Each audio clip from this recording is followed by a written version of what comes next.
नमस्कार, मैं हूं भरत ओला और आप देख रहे हैं मुद्दा। आज का मुद्दा है हिजाब हिंदुस्तान से ईरान तक।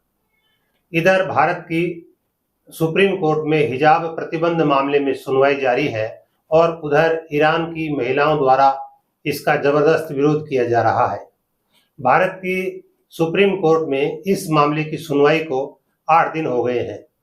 याचिकाकर्ताओं के वरिष्ठ वकील दुष्यंत दवे ने अपनी दलील पेश करते हुए कहा है कि हिजाब गरिमा बढ़ाता है। जस्टिस हेमंत गुप्ता और जस्टिस सुधांशु धूलिया की पीठ ने कर्नाटक सरकार से पूछा कि क्या किसी देश में मुस्लिम महिलाएं हिजाब के खिलाफ भी हैं।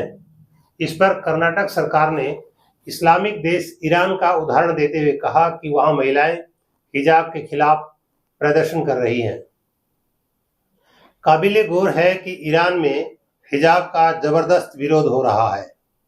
हिजाब नहीं पहनने पर मोरल पुलिस की कस्टडी में 22 साल की माशा अमीनी की मौत के बाद महिलाएं सड़कों पर उतर आई हैं। महिलाओं के 1 दर्जन से अधिक संगठन हिजाब का विरोध कर रहे हैं। अब शिया नेता भी हिजाब विरोधियों का समर्थन करने लगे हैं। ईरान में पहली बार सुधारवादी पार्टी एतिमाद-ए-मिल्ली ने हिजाब अनिवार्यता और मॉरल पुलिसिंग को खत्म करने की मांग की है। 1979 में तख्ता पलट के बाद आयतुल्लाह खुमैनी ने महिलाओं को हिजाब की अनिवार्यता का फरमान जारी किया था और इसके साथ साथ उन्होंने महिलाओं पर अनेक दूसरे प्रतिबंध भी लगाए थे। अब ये महिलाएं इन प्रतिबंधों को हटाने की मांग कर रही हैं। राजधानी तेहरान की यूनिवर्सिटी में छात्राओं ने मंगलवार को जमकर नारेबाजी की और कक्षाओं का बहिष्कार किया। छात्र भी इन छात्राओं के समर्थन में उतर आए हैं। कुर्दिस्तान प्रांत में सबसे ज्यादा विरोध हो रहा है। वहां के 12 प्रांतों में दफ्तर, स्कूल, कॉलेज बंद कर दिए गए हैं और इन प्रदर्शनों में सर्वोच्च इस्लामी नेता खेमेनेई का विरोध हो रहा है और उनके मुर्दाबाद के नारे लग रहे हैं। यह पहली बार हो रहा है कि जब ईरान के शहरों में किसी इस्लामिक सर्वोच्च नेता का इतने बड़े स्तर पर विरोध हो रहा है। कई शहरों में तो इंटरनेट भी बंद कर दिया गया है। प्रदर्शनकारियों पर पुलिस ने फायरिंग की है और 5 प्रदर्शनकारियों की मौत हो गई है और सैकड़ों घायल हैं।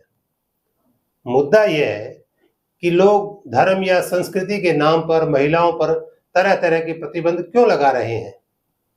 गैर बराबरी के कानूनों का विरोध कर रही ईरान की इन महिलाओं का क्या हमें समर्थन नहीं करना चाहिए।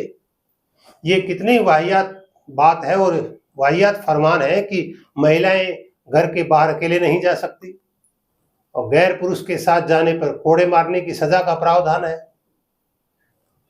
वह बसों के आगे की सीट पर नहीं बैठ सकती। आगे की सीट वहां पुरुषों के लिए रिजर्व है।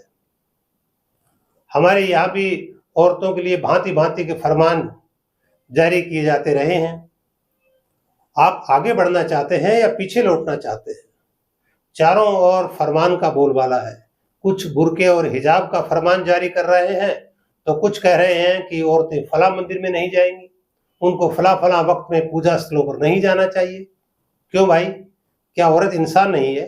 ये कैसी सोच है आपकी। खैर, मुद्दा हिजाब का है। हिंदू औरतों में घूंघट, पर्दा तथा मुस्लिम औरतों में हिजाब को मैं एक ही नजर से देखता हूँ। 21वीं सदी में कोई पुरुष ये क्यों तय करे कि वह घूंघट और हिजाब रखेगी और उसे क्यों रखना चाहिए। ये महिलाओं को गुलाम और दोयम दर्जे का मानने की मानसिकता है। इसका हमें पुरजोर विरोध करना चाहिए। किसी के पहनावे के मामले में कोई दूसरा दखल अंदाजी क्यों करे। महिला क्या पहनेगी, क्या नहीं पहनेगी, ये अधिकार महिला का होना चाहिए। 21वीं सदी में अगर कोई जाति, धर्म, संप्रदाय, रंग या लिंग किसी के आधार पर और किसी के साथ किसी तरह का कोई भेदभाव करता है तो क्या ये स्वीकार्य होना चाहिए और क्यों होना चाहिए। उम्मीद करता हूं आप इस विषय पर चिंतन और मनन करेंगे।